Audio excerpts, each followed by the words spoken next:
Changing your oil yourself can be harder and take more time than just taking it somewhere else to get it changed. But if you change it yourself, then it's really worth it.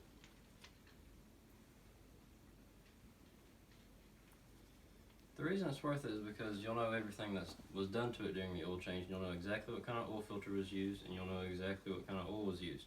And you'll also know that it was done right because you did it yourself.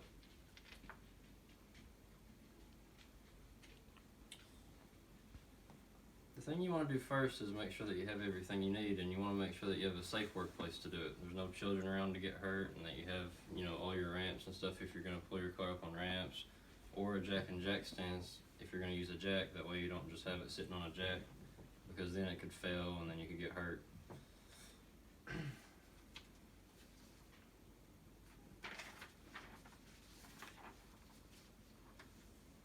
And also, of course, you want to have the supplies that you need to change the oil. You want to make sure you have your oil filter.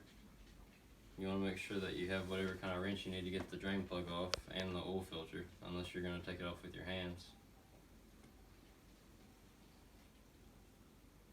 You also might want safety glasses if you're going to be under a car that has a lot of dirt and rust on it, because then it can fall off in your eyes and they'll hurt real bad. And if you're doing it in gravel like I usually do it, then you might want to have something to lay on, because and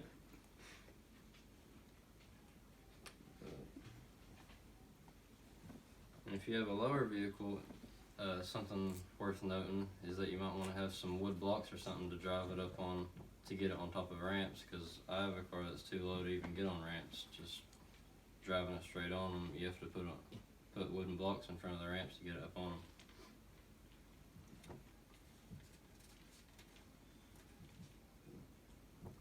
But to change the oil, first you want to locate the oil pan, and first you drain the oil.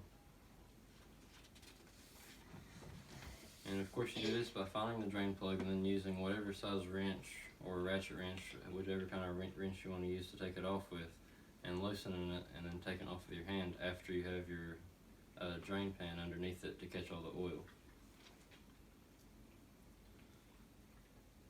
But first you wait until all the oil's drained out, and then you wipe it off, and then whenever all the oil's already drained out of the drain pan, then you replace the drain plug. And then it's time to change the oil filter. And you go over to the oil filter, put your drain pan below it, and then you take off the old oil filter and then let the oil drain out of there, and then you replace it with the new oil filter. You just screw it on. But some oil filters can be tightened by a wrench. You just want to look out for that. And then after you've done that, it's time to put in the new oil. And so you go to the oil reservoir, and then you take off the cap and then put whatever it says to put in your car in your owner's manual.